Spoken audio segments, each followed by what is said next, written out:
उन्हीं की सत्यता से ये सत्य दिखता है, पर प्रतिक्षण नष्ट हो रहा है। जब मनुष्य को तत्व ज्ञान हो जाता है, तब उसे संसार की नश्वरता, ये प्रतिक्षण नष्ट हो रहा है, इसकी सत्ता नहीं है, इसका ज्ञान हो जाता है। हम सब का अनुभव है कि बचपन में जो चेहरा, ऊंचाई, शरीर था, वैसा अब नहीं है। शरीर, साथी, परिस्थिति, अवस्थाएं सब बदल गए, पर मैं वही हूँ। जो बदलता है वो प्रति क्षण मरता है, तो उसे नहीं ही मानना पड़ेगा। पर जो इसे जानने वाला है, वो नहीं बदलता, वो ज्यों का त्यों रहता है। इससे सिद्ध क्या होता है कि हमारा वास्तविक स्वरूप नहीं बदलता। स्वयं का स्वरूप और परमात्मा कभी नहीं बदलने वाले, और संसार और शरीर बदलने वाले हैं। इसी ज्ञान का नाम मुक्ति है। काची काया यानी ये शरीर, मिट्टी, हवा, इन्हीं से बना है। ये नष्ट होने वाला है। ऐसे नष्ट होने वाले संसार और शरीर का आश्रय विश्वास करना, ये अपने रोने की व्यवस्था करना है। संसार की तो सेवा करो, ये अपना मानने वाली चीज ही नहीं है। जैसे एक बार पति पत्नी थे, उनके बीच लड़ाई होती थी। तो एक बार पत्नी ने कहा कि वो घर छोड़कर जा रही है।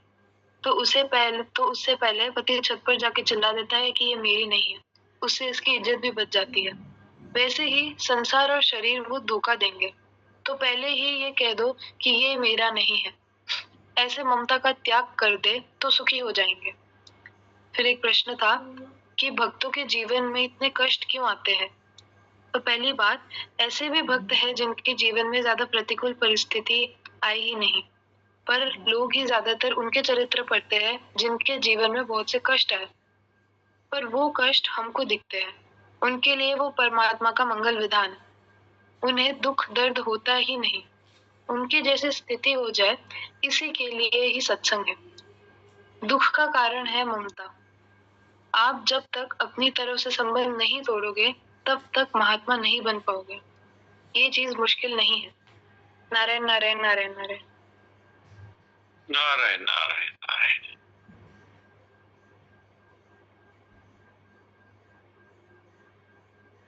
तो आज मंगलवार है, इसलिए नंदिनी पढ़ेगी मेरा चरित्र। उससे पहले हम लोग गीता जी का अभ्यास करते हैं। तो मैं तीसरे अध्याय का चौथा श्लोक बोलता हूं और फिर आप लोग उसको दोहराएंगे। अपने अपने गीता जी में श्लोक के ऊपर ध्यान दीजिए। तीसरा अध्याय चौथा श्लोक। न कर्मणामनारम्भान्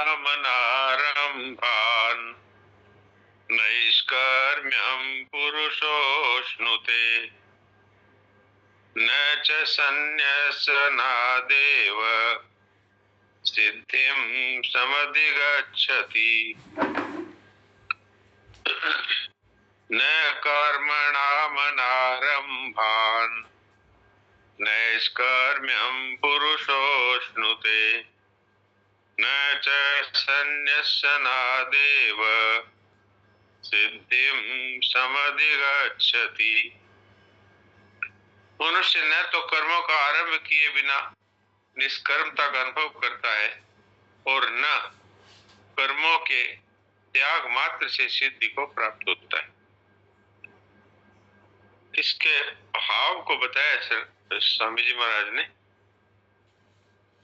मनुष्य न तो कर्मों, जब तक साधक में क्रिया का विवेक रहता है, तब तक साधक के लिए निष्काम भाव पूर्वक केवल दूसरों के लिए कर्म करने आवश्यक है। दूसरों के हित के लिए कर्म करने से क्रिया का वेग शांत हो जाता है और सभी कर्म अकर्म हो जाते हैं, अर्थात बांधने वाले नहीं रहते। केवल कर्मों का स्वरूप से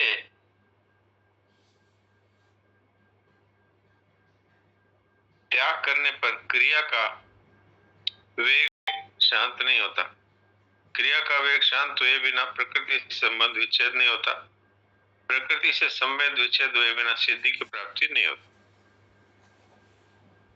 अब आप में से जो ये तीसरे अध्याय का चौथा श्लोक पढ़ना कर दें, तो फिर मैं एक को अनम्यूट कर सकता हूँ। 5 लोग अनम्यूट हो ऐसा ही विचार है, फिर आगे देखते हैं क्या होता है।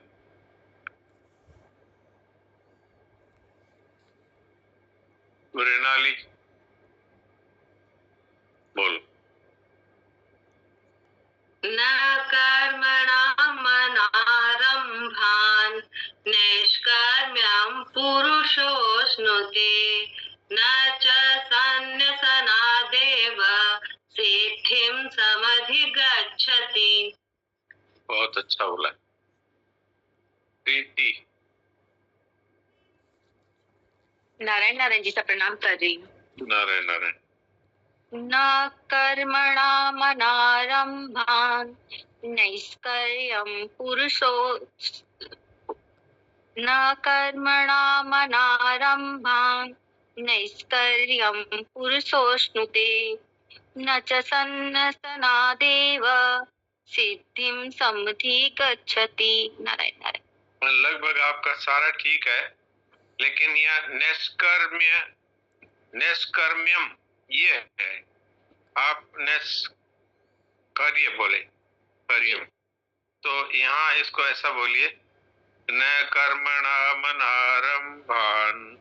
नैष्कर्म्यं पुरुषोऽश्नुते। न कर्मणामनारम्भान् नैष्कर्म्यं पुरुषोऽश्नुते।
अगर ये फोन आ गया तो आवाज आ रही होगी आप लोगों को।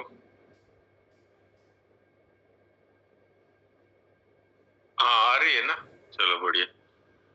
तो फोन आ गया था बीच में, तो अब मैं बाकी लोगों को अनम्यूट करता हूँ।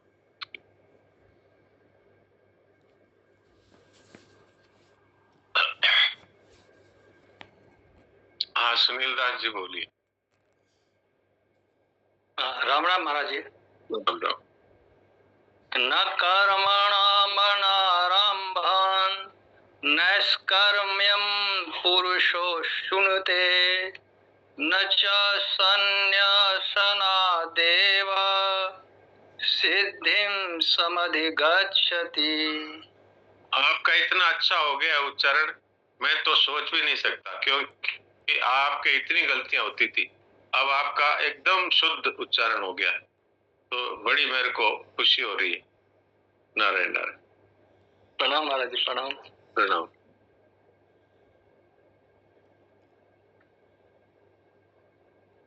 हाँ ज्योति। राम प्रणाम जी सा। राम राम। न कर्मणामनारम्भान् नैष्कर्म्यं पुरुषोऽश्नुते न च सन्न्यसनादेव सिद्धिं समधिगच्छति। सुंदर। सुलोचना।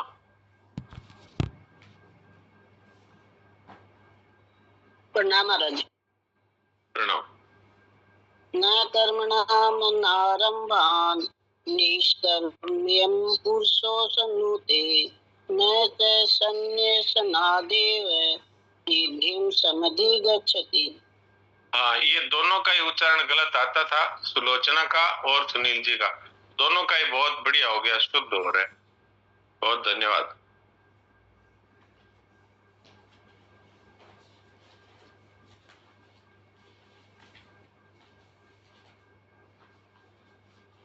कमला बोली। कमला का तो रोज हाथ खड़ा करते हैं, लेकिन इनको अनम्यूट होना आता नहीं। मैं ऑप्शन देता हूं तो ये कुछ नहीं करते हैं। रोजाना हाथ खड़ा जरूर करते हैं, ये भी एक अच्छी बात है।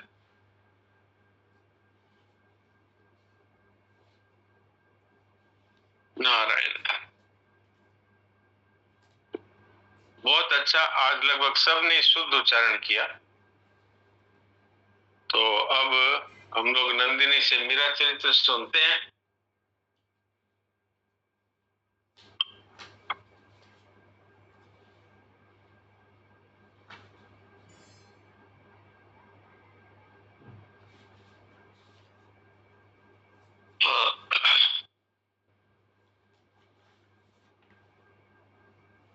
विक्रमादित्य का मानसिक अनुताप यहाँ से शायद पढ़ना होगा, क्यों नंदिनी? जी रामजी महाराज जी, यहीं से पढ़ना है। रामजी राम।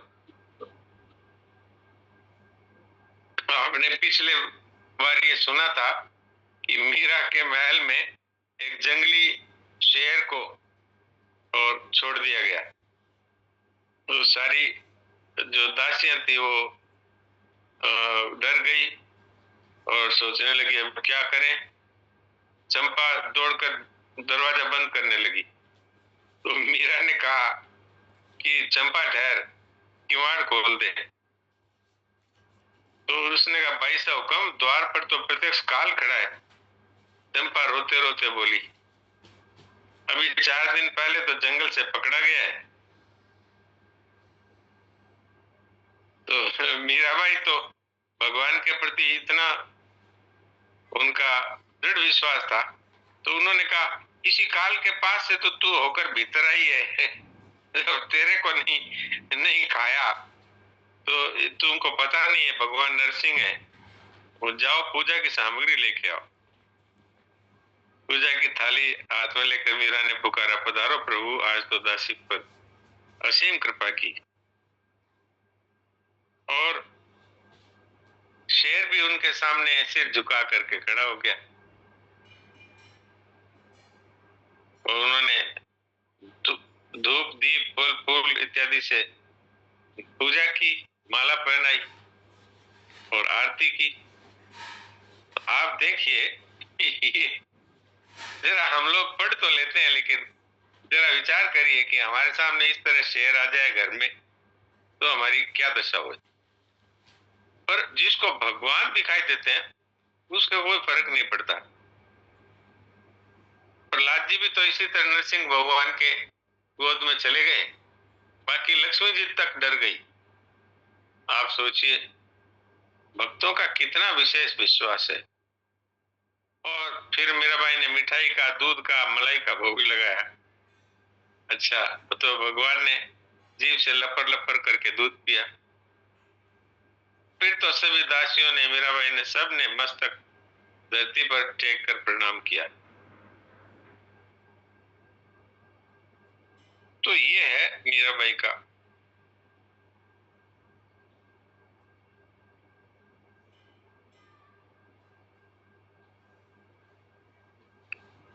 तो फिर अब दासियों ने कह दिया कि आप हमारी एक बात जरूर रखिए। मीराबाई से हाथ जोड़कर कहा कि अब अपने मेड़ता चलो, यहाँ पर हम किसको अपनी बात सुनाएं।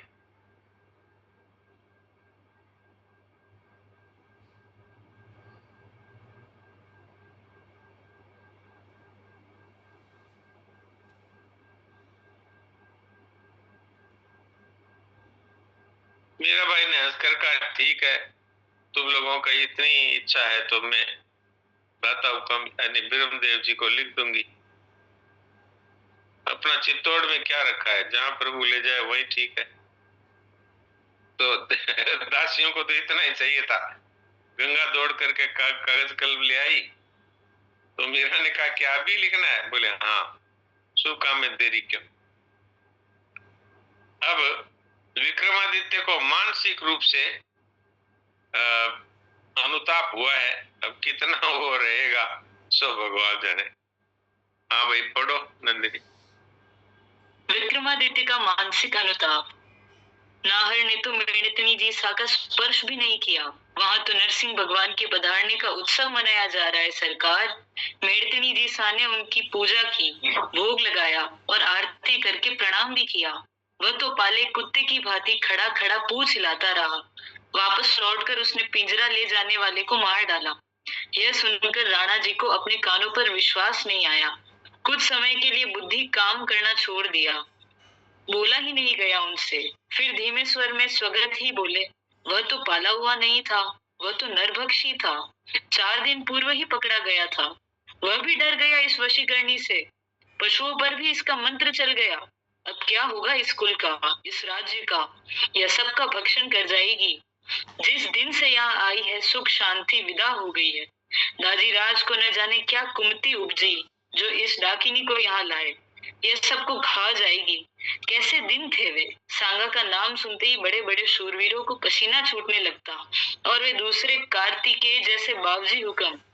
उनके खड़ग का स्वाद जिसने चखा उसके आंख खुलने की बात नहीं रह जाती थी। सज्जनों के साथी और दुश्मनों के काल, अपनों के लिए नीलकंठ और रण में प्रलयंकर। कहाँ गए थे वे हमें अथाह स्नेह करने वाले एकलिंग अवतार भाई।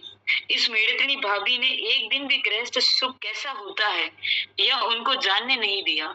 ये रात दिन इस धातु की मूर्त से चिपकी रही और बाबाओं के बीच बैठ बैठ करके नाचते गाते हुए कौन जाने किस परलोक को सवारती रही। बाबूजी हुक्म तो बोले भंडारी थे, इनकी हाँ में वे भी हाँ मिलाते रहे। कोई कोई तो कहते हैं घाव तो भरने लगे थे। एक दिन अकस्मात न जाने कैसे सब घाव उधड़ गए, रक्त से पट्टियां तर हो गई। फिर न तो घाव भरे और न ही उन्हें जीवन की चाह रही। इसी ने कुछ न कुछ करके घाव उधेड़ दिए होंगे, इसीलिए इन्हें जीने नहीं दिया। हे एकलिंगनाथ, दीवान जी ने निश्वास छोड़ा। मेरी इस खोटी बोझाई मेड़तनी जी से मुझे बचाओ। इस नीच को चित्तौड़ से निकालो प्रभु, जिससे बाकी बचे परिवार के इन्हें गिने लोग शांति से जी सके। आगे भी पढ़ो। गोस्वामी तुलसीदास जी को पत्र। महाराणा के मन का परिताप परिवार के पारस्परिक संबंध को संतप्त बना रहा था। सौहार्द से शून्य वातावरण को देखकर मीरा के मन की उदासीनता बढ़ती जा रही थी। प्राणाराध्य की भक्ति तो छूटने से रही, भले सारे अन्य संबंध टूट जाएं। परिवार की विकट परिस्थिति में क्या किया जाए, किससे राय ली जाए, कुछ सूझ नहीं रहा था। राम भक्त गोस्वामी तुलसीदास जी की भक्ति महिमा और यश चर्चा सुनकर मीरा ने उन्हीं के पास पत्र लिखा। स्वस्ति श्री तुलसी कुलभूषण दूषण हरण गुसाई, 12 बार प्रणाम करा हूँ अब हरूं शोक समुदाय। घर के स्वजन हमारे जेते सबन उपाधि बढ़ाई, साधु संग अरु भजन करत मोहि देत कलेस महाई। बालपन में मीरा कीन्ही गिरधर लाल मिताई, सो तो अब छूटत नहीं क्यों हूँ लगी लगन बरियाई। मेरे मात पिता सम तुम हो हरि भक्तन सुखदाई, मुँह को कहा उचित करिबो अब सो लिखियो समुझाई। पत्र लिखकर मीरा ने श्री सुखपाल ब्राह्मण को बुलवाया और कहा, पंडित जी आप यह पत्र महाराज श्री तुलसीदास गोसाई जी को जाकर दीजिएगा। उनसे हाथ जोड़कर विनती कीजिएगा और मेरी ओर से कहिएगा कि पिता सम मानकर मैंने आपसे राय पूछी है, अतः मेरे लिए जो उचित लगे सो आदेश दीजिए। बचपन से भक्ति की जो लौ लगी है सो तो आप कैसे भी नहीं छूट पाएगी, यह तो प्राणों के साथ ही जाएगी। भक्ति के प्राण सत्संग है और घर के लोग सत्संग के बैरी हैं। संतों के साथ मेरा उठना बैठना, गाना नाचना और बात करना उन्हें घोर कलंक के समान लगता है। नित्य ही मुझे क्लेश देने के लिए नए नए उपाय ढूंढते रहते हैं। स्त्री का धर्म है कि घर नहीं छोड़े, कुल कानी रखे, शील न छोड़े, अनिति न करें। इनके विचार के अनुसार मैंने घर के अतिरिक्त सब कुछ छोड़ दिया है। अब आप हुक्म करें कि मेरे लिए करणीय क्या है। मेरे निवेदन को सुनकर वे जो कहे वह उत्तर लेकर आप शीघ्र पधारने की कृपा करें। मैं पथ ढूंढती रहूंगी। पण हुक्म तुलसी गोसाई माने मिलेगा कठे, वे इन वगत कठे विराजे। पंडित जी ने पूछा, पर तुलसी गोसाई मुझे कहाँ मिलेंगे? वे इस समय कहाँ होंगे? परसों चित्रकूट से एक संत पधारे थे। उन्होंने भी से सराहना करते हुए मुझे तुलसी गोसाई जी की भक्ति, वैराग्य, कवित्व शक्ति आदि के विषय में बताया था। उनका जीवन वृत्त कहकर उन्होंने बताया, इस समय वे भक्त शिरोमणि चित्रकूट में विराज रहे हैं। अब आ रहे। जैसे तृषित जल की राह ताकता रहता है, वैसे ही मैं आपकी प्रतीक्षा करूंगी। इतना कहते कहते आंखों में जल भराया। सत पर साईं ऊप, आप चिंता मत कराओ। सत्य पर साईं खड़ा है हुक्म, आप चिंता न करें। श्री सुखपाल ब्राह्मण आशीर्वाद देकर चल पड़े। जाकी प्रिय न राम बै देही, तजिए ताहि कोटि बैरी सम, यद्यपि परम स्नेही। तजियो पिता प्रहलाद विभीषण बंधु भरत महतारी, बलि गुरु तजियो कंत ब्रज बनि तनि, भय मुद मंगलकारी। नातो नेह राम सो मनियत, सुरिद सुसेव्य जहाँ लऊ। अंजन कहा आँखि जही फूटे, बहु तक कहो कहाँ लऊ। तुलसी सो सब भांति परम हित, पूज्य प्राण ते प्यारो। जासो बढ़े स्नेह राम पद, ऐसो मतो हमारो। श्री सुखपाल ब्राह्मण द्वारा लाया गया तुलसीदास जी का पत्र पढ़कर मीरा का रोम रोम पुलकित हो उठा। उन्होंने आंखें मूंद ली। बंद नेत्रों से हर्ष के मोती झरने लगे। थोड़ी देर बाद उन्होंने उठकर श्री सुखपाल ब्राह्मण के चरणों में सिर रखा। क्या नजर करूं? इस उपकार के बदले कुछ दूं, ऐसी कोई वस्तु नजर नहीं आती। उन्होंने फिर भरे कंठ से कहा, आपने मेरी फांसी काटी है, प्रभु आपकी भव फांसी काटेंगे। आपकी दरिद्रता दूर करके प्रभु अपनी दुर्लभ भक्ति आपको प्रदान करे, यह मंगल कामना है। यह थोड़ी सी दक्षिणा है, इसे स्वीकार करने की कृपा करें। उन्हें भोजन कराकर तथा दक्षिणा देकर मीरा ने विदा किया। नारायण।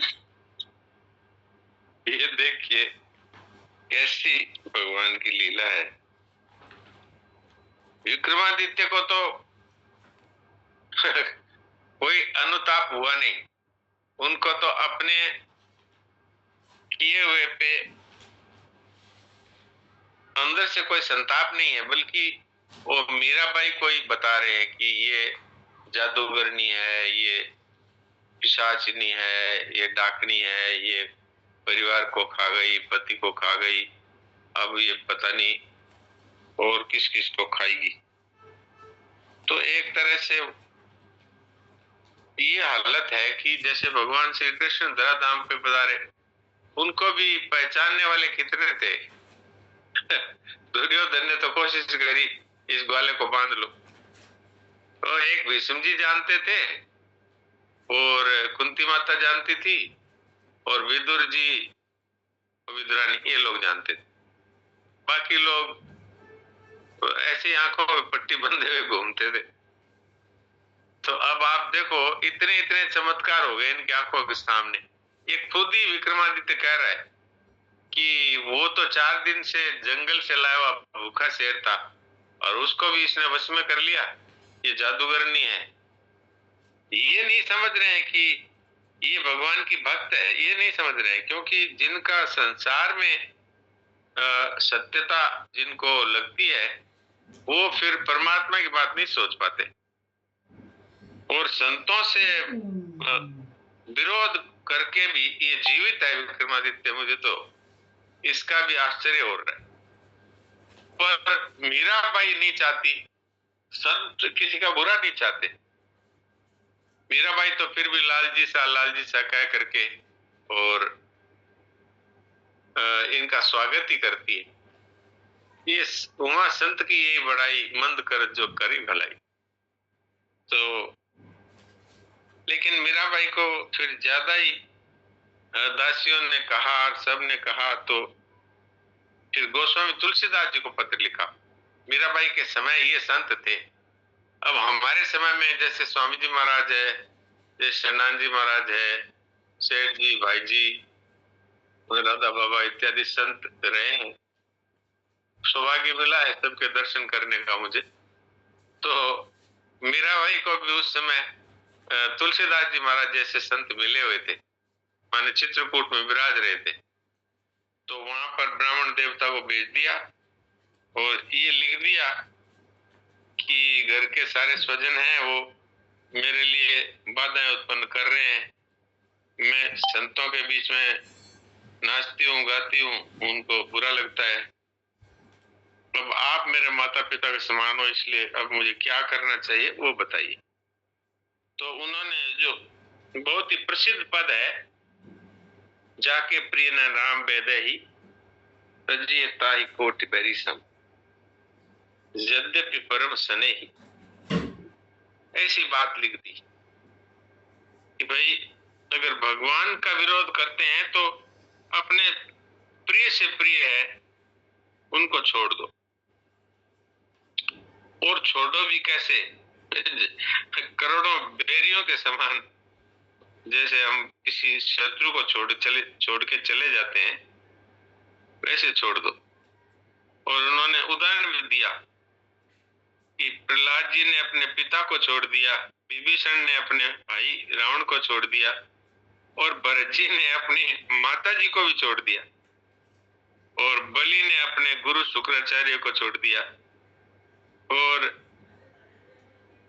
ब्रज गोपिकाओं ने अपने पतियों को छोड़ दिया। छोड़ दिया का मतलब यहाँ पर कि भाई उनके प्रति जो अपना संबंध थी, ममता थी, वो छोड़ दी। लेकिन भय मुद मंगलकारी, ये सब के सब मंगलमय हो गए, क्योंकि छोड़ करके किस तरफ मुड़ गए कि भगवान की तरफ। तो सन्मुख होय जीव होय जब ही जन्म कोटि एक नासी तब। तो भगवान की तरफ चलने में यदि कोई बाधा देता है तो उसको छोड़ने में हमारी भलाई है। इसका उदाहरण भी दिया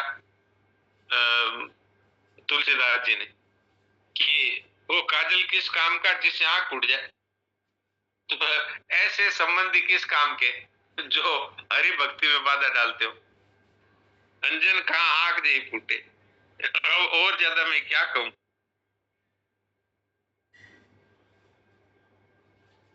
तुलसी जी ने ये कह दिया कि जो हमारे भगवान के राम के चरणों में स्नेह बढ़ावे ऐसा ही हमारा सबसे प्यारा है, बाकी तो सब के सब वैरी के समान ही है, तो इसलिए उनको छोड़ने में भलाई। तो देखो संतों की बातें, इधर भी संत और उधर भी संत। तो हम लोगों को तो ऐसा मंगलमय संवाद सुनने को मिल रहा है, यही हमारे लिए भगवान की कितनी बड़ी कृपा है। हम तो इसके अधिकारी भी नहीं है, फिर भी भगवान कृपा करते हैं। भगवान हमारे अवगुणों की तरफ नहीं देखते। महाराज जी कहा करते थे कि ओ मुंह और मसूर की दाल। अपन लोगों को ऐसी ऐसी बातें सुनने को मिल रही है, तो भगवान हमारे जीवन को नहीं देखते हैं। भगवान तो अकारण कृपा करने वाले। तो समय होने वाला है, इसलिए थोड़ी देर के लिए हम सभी लोग अचिंत्य होकर के और अपने आप में स्थित हो। कोई विचार आ जाए तो खुद संसार में आ रहा है, मन बुद्धि इंद्रियां सब संसार ही है, अपने स्वरूप तक कोई विचार नहीं पहुंचता।